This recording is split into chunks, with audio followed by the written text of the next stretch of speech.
maktab qurganimizdan keyin ishimiz yanada ko'payib ketdi. Ko'payib ketdi deganda daromadimiz, zakazimiz.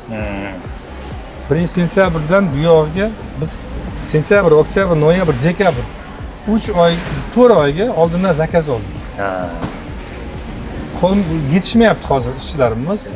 Bu yigitimiz astoydil bo'lib hozir Yevropadan qilingan hamma zakazingizni shu yerda bitkazib beraman deb astoydil bo'lib turibdi. Qarangki, siz nimadir bersangiz, Alloh ham sizga berar ekanda. Bizda tarixda bo'lmagan 4 oy oldindan zakazni olishi. 4 oy oldindan klientlarimizdan hamma narsani zakazlarni, so'ragan zakazlarni olish. 4 oyga hozir fabrikamiz full. Zakazimiz to'lgan. Hozir yangi zakaz kelyapti. Hech qachon bunaqa bo'lmagan. Yo'q, zakazni olmaymiz. Sabr qilib degan bo'lmaganda hozir bo'lyapti.